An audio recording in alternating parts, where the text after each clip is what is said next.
नंदुरबार धुळे जिल्ह्यातील लाचखोरांची वाढती संख्या आणि एसीबीच्या कारवाईने पुष्टी मिळत आहे. लाचलुचपत प्रतिबंधक विभागाच्या कारवाईतून काही दिवसांपूर्वी लाचखोर जाळ्यात सापडत आहेत.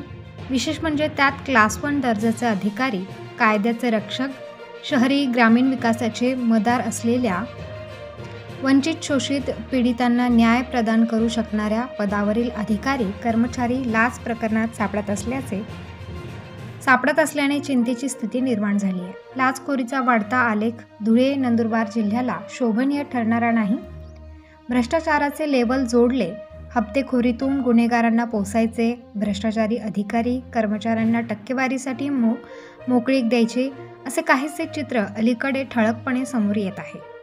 त्यामुळे स्थानिक स्वराज्य संस्थांसह शासकीय यंत्रणेतील भ्रष्टाचार, लाच प्रकरणी त्रस्त सामान्य जनता आता निर्भीडपणे तक्रारीसाठी पुढे येऊ लागली आहे. हे धुळे व नंदुरबार जिल्ह्यासाठी चांगले संकेत आहेत.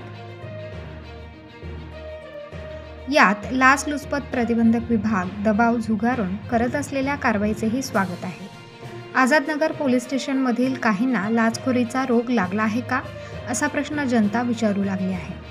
काही महिन्यांपूर्वी ASI दर्जाच्या अधिकाऱ्याला पारोळा रोडवर एसीबीने बेड्या ठोकल्या होत्या. त्यानंतर आज लाचलुचपत प्रतिबंधक विभागाच्या पथकाने 12,000ची लाच घेताना आझादनगर पोलीस स्टेशनच्या अझरुद्दीनला रंगेहात पकडले. पानटपरी चालवायची असेल, गुटखा विक्रीचा गुन्हा दाखल न करण्यासाठी आणि खासगी वाहनातून जनावरांची वाहतूक प्रकरणी कारवाई न करण्यासाठी 30,000 रुपयांची लाच आझादनगर पोलीस स्टेशनच्या DB पथकातील पोलीस कॉन्स्टेबल अझरुद्दीन शेख यांनी पानटपरी चालकाकडून मागितली. त्यातील 17,000 रुपये दिनांक 4 रोजी पारोळा रोड येथे बोलावून तक्रारदाराकडून पोलीस कॉन्स्टेबल अझरुद्दीनने घेतले. त्यानंतर दिनांक 5 रोजी तक्रारदाराच्या मोबाईलवर संपर्क साधला.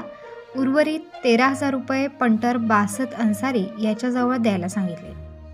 तक्रारदाराने दिनांक 6 रोजी एसीबीच्या धुळे कार्यालयात जाऊन तक्रार केली.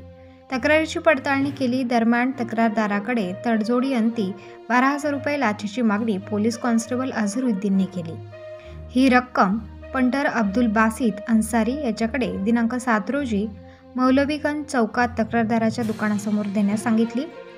एसीबीने सापळा रचून पंटर अन्सारी आणि अझरुद्दीन शेखला ताब्यात घेतले. त्यांच्या विरुद्ध भ्रष्टाचार प्रतिबंध अधिनियम 1988चे कलम 7, 7A आणि 12 प्रमाणे गुन्हा दाखल करण्याचे काम सुरू आहे. ही कारवाई एसीबीचे DYSP अभिषेक पाटील यांच्या मार्गदर्शनाखाली PI हेमंत बेंडाळे, रुपाली खांडवी, राजन कदम, मुकेश अहिरे, मकरंद पाटील, प्रवीण पाटील, प्रवीण मोरे, प्रशांत बागुल, रामदास बारेला, सुधीर मोरे, जगदीश बडगुजर यांच्या पथकाने कारवाई केली आहे. प्रबंधभूमी महाराष्ट्र न्यूजसाठी अजय भरसट, शिरपूर.